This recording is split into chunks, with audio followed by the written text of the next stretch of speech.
Hi everyone. So if you didn't watch my previous video on Riverside, an introduction to Riverside and why you should be using it to record podcasts, you should go check that out. This one is for your guests because when you're on Riverside, you're going to send them a link or you might send them an email. You're going to want to know what they're seeing so that you can help them with any issues that they might have.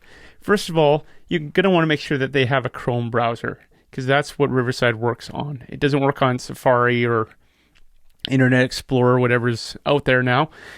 Chrome is a widely used one, and that's what they use with Riverside. But there's also an app on your phone. I know for sure on the iPhone. I haven't checked on Android. I'm assuming it has it on there as well. And I'm not going to show you that app. The app is actually really simple. If they get the email, you'll see in the email here. I'm going to pull it up. So this is the email they're going to get when you invite them. They can use their phone if they have the Riverside app, and they can scan it with the QR code here, and it'll go right to Studio. The only options there are video, voice, so the mute on and off, and they're recording.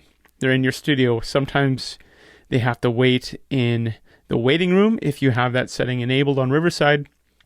Otherwise, it's really simple. They're just looking into their phone like they normally would. It's not going to sound as good if they don't have a good microphone and headphones, so that's always the better option.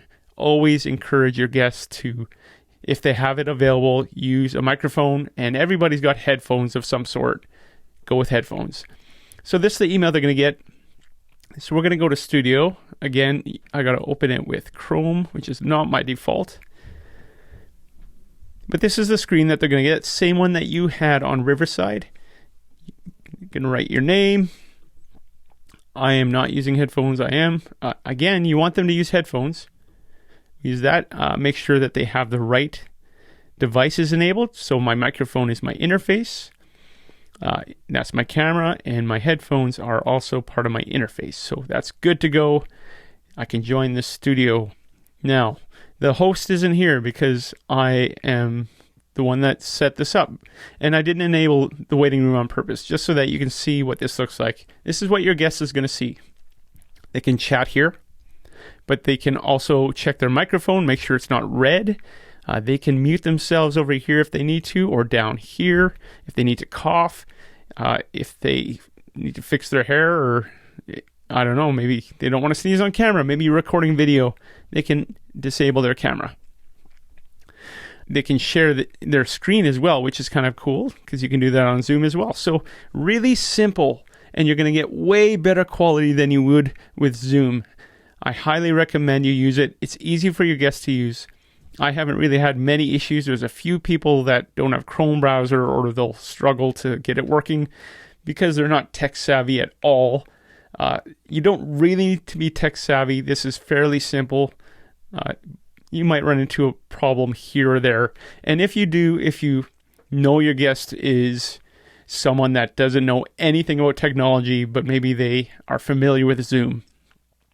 Again, Zoom is not a good option, but I do have another video on Zoom settings. So check that out if you want to find out what the optimal settings are for recording podcasts on Zoom.